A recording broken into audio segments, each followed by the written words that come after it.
नमस्कार, वाव नेहमीमध्ये तुमचं स्वागत आहे. मैत्रिणींनो, आज आपण बनवणार आहोत सावजी मटण.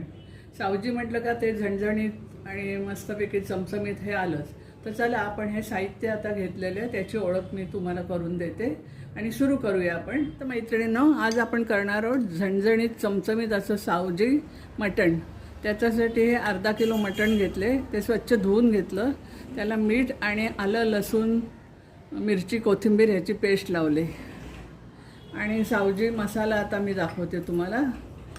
त्याच्यात 25 ते 30 आपण काळी मिरी घेतले, 5-6 लवंगा घेतल्यात, अर्धी चक्रफूल, दालचिनीचे 2 तुकडे घेतलेत, या 5-6 वेलच्या घेतल्यात हिरव्या, एक मोठी वेलची, एवढं हे सगळं घेतलेलं आहे. ह्याच्यात हे दगडफूल आणि हे आपलं तमालपत्र 3 पानं घेतलीत आणि ह्या मिरच्या घेतल्यात 2 सुक्या. हे सगळं भाजायचं आहे. त्याच्यासाठी धणे घेतलेत 2 चमचे, जिरं घेतले, जिरं थोडं कमी होतं माझ्याकडे म्हणून हे जिरेपूड पण भाजलेलंच आहे जिरं. ही खसखस आहे. हे आहे ज्वारीचं पीठ. ह्याचं मुख्य म्हणजे ज्वारीचं पीठ आहे, ते ह्या वाटणात घ्यायचं, जरा भाजणार आहे मी आणि ते ह्याच्यामध्ये घ्यायचं. हा मसाला तुम्ही करून ठेवू पण शकता. आणि हे आलं लसूण आपलं वाटलेलंच आहे, ते जरासं ह्याच्यात मी घेतलेलं आहे, टाकलेलं आहे आणि परत घेतले. ही मिरची पूड आहे थोडीशी, लाल तिखट आहे थोडं, आणि हा कांदा घेतलेला आहे मी तळाला. हे सुकं खोबरं घेतले तळाला आणि वाटण वाटायचं आहे त्याचं. हा फोडणीला कांदा घालायला बारीक चिरून घेतलेलं आहे. थोडीशी हळद आहे, अर्धा चमचा. हे तेल आहे आणि मीठ. तर चला आपण गॅसजवळ जाऊया. हे सगळे मसाले भाजून घ्यायचे आणि मी हे मटण कुकरला लावते, असंच शिजवते आधी आळणी मटण. आपण कुकरमध्ये आता थोडं तेल टाकून घेऊया. कुकर आपला गरम झालं आहे आणि इथे ही कढई तापत ठेवलेली आहे, त्याच्यात मी आता धणे टाकते आणि जिरं टाकते भाजायला. ते भाजून घेऊया. कुकरमधलं तेल आपलं गरम झाले. आता आपण ह्याच्यामध्ये मटण टाकूया हे आणि चांगलं परतून घेऊया.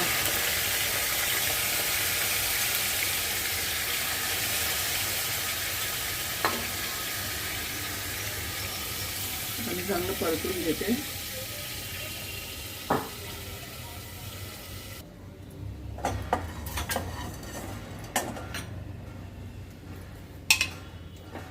झाकण लावून 3-4 शिट्ट्या घेते. थोडंसं आलं लसूण टाकते त्याच्यामध्ये मी. वाटण आहे आपलं, ते आलं लसूण मिरची कोथिंबीर ते टाकते. मटण चांगलं चरबीवालं मिळालेलं आहे. आम्हाला अशा शिणा वगैरे लागतात आणि चरबी लागते.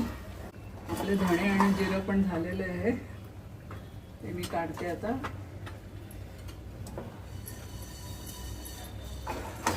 ताटामध्ये काढून घेते.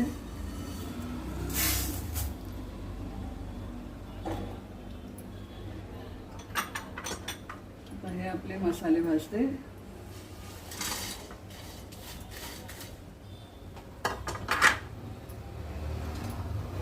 आता मी कुकरमध्ये थोडं पाणी घालते.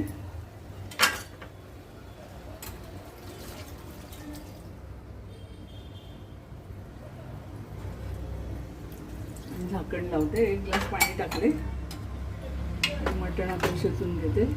तर ह्याच्या शिट्ट्या होऊन देते. मसाले आता आपले भाजून घेते जरा आणि वाटून घेते. मग खसखस आणि आपलं ज्वारीचं पीठ भाजायचं आहे, ते वेगळं वेगळं भाजायला लागेल. आणि ही रेसिपी तुम्ही एकदा करून बघा मुद्दामून, खूप सुंदर लागते. मसाला आपला झालेला आहे, काढून घेते आणि आता गॅस मी बंदच करते आणि त्याच्यामध्ये ज्वारीचं पीठ जरा टाकते आणि ही खसखस पण टाकते. आपली कढई कशी गरमच आहे ना. इथे एकीकडे शिट्ट्या होतात आपल्या. ते आता मी चांगलं भाजून घेते जरा. आता मी कढईमध्ये तेल टाकते आणि आपला कांदा आणि खोबरं परतून घ्यायचं आपल्याला. असा कांदा उभा कापून घेतलाय,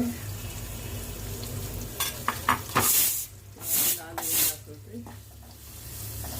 आणि मग त्याच्यातच खोबरं टाकणार आहे.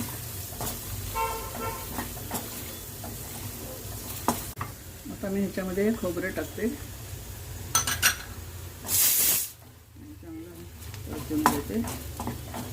हे मी सुके मसाले सगळे मिक्सरच्या भांड्यात काढून घेतले. आता हे मी वाटून घेते. त्याच्यात ज्वारीचं पीठ पण आहे. इथे आपला कांदा आणि खोबरं पण झालेलं आहे, ते पण वाटून घेणार आहे. हा आपला मसाला दळून झालेला आहे, तो मी वाटीत काढते आणि त्याच्यामध्येच कांदा खोबरं घेते. आता आपण ह्याच कढईमध्ये करूया. तेल टाकते मी आणि हा आपला कांदा आहे ना, तो फोडणीला टाकूया थोडासा.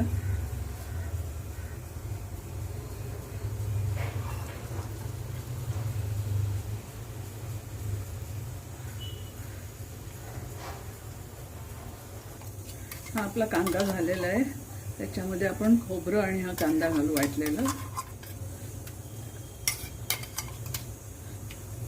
आणि ते पण चांगलं परतून घेऊया.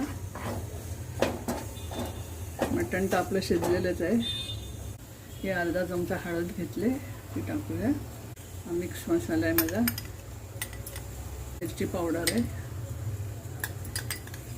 1 चमचा घेतली मिरची पावडर. आणि हा आपला मसाला एकदम त्याचा सुगंध दरवळला आहे. त्याच्यामध्ये मी आपली जिरं पावडर पण टाकलेली आहे. आता मी 2 चमचे सध्या टाकते. आणि हा मसाला राहिला तरी तुम्ही असाच पॅक करून ठेवू शकता. असं मीठ टाकूया.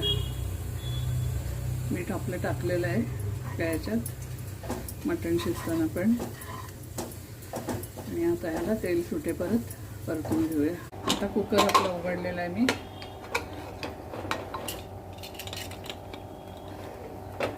मटण मस्त झालेलं आहे आणि त्याला ऑइल पण चांगलं सुटलेलं आहे, कारण चरबीवालाच आहे. आता मी ह्यातलं थोडं पाणी ह्या मसाल्यात घालते, म्हणजे मसाले आपले करपणार नाही आणि चांगले शिजवून घेते.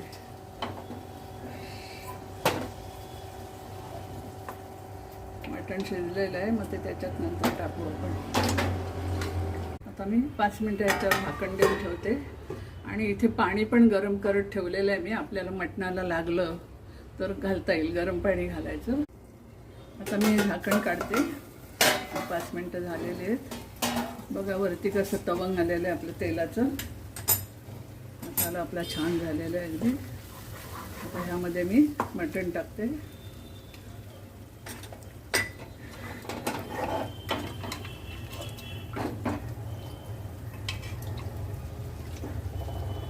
आणि पाणी कसं तुम्हाला किती पाहिजे त्याच्यावर आहे रस्सा. आमच्या दोन्ही नातवंडांना हे सावजी चिकन खूप आवडते. ते आले की माझ्याकडनं नेहमी करून घेतात. दोघंच असलं तर करायला कंटाळा येतो. हे बघा आता हे आपण चांगलं कड काढूया झाकण देऊन. आता हे मी कुकरमधलं पाणी पण घालते ह्याला. कुकरमध्ये जरासं पाणी टाकते. तोंडाला पाणी सुटलंच असेल, बघा किती छान दिसते ते. आता आपण मस्तपैकी ह्याला कड काढूया. 5 मिनटं ठेवूया त्याच्यावर. चला आता आपलं झणझणीत चमचमीत नागपूर स्टाईल सावजी चिकन नाही मटण झालेलं आहे. कोथिंबीर आपण टाकूया आता आणि सर्विंग बाउलमध्ये काढून घेऊया. आता मी काढून घेते बाउलमध्ये. चला आता मैत्रिणींना आपलं हे मटण झालेलं आहे, खूप छान झालेलं आहे आणि रस्सा पण खूप छान झाला आहे त्याचा. तर तुम्ही पण हे करून बघा आणि मला कॉमेंट्समध्ये कळवा कसं झालं ते. खूपच छान लागते. नागपूर स्पेशल असं सावजी मटण. बघा त्या मसाल्यालाच एक वेगळा वास आणि चव असते. पूर्ण गरम मसाला भाजून हे केलेलं आहे. तर चला, तुम्हाला आवडली माझी रेसिपी तर लाईक, शेअर आणि सबस्क्राईब करा. तो परत धन्यवाद. नवीन रेसिपी आपण घेऊन येऊच या.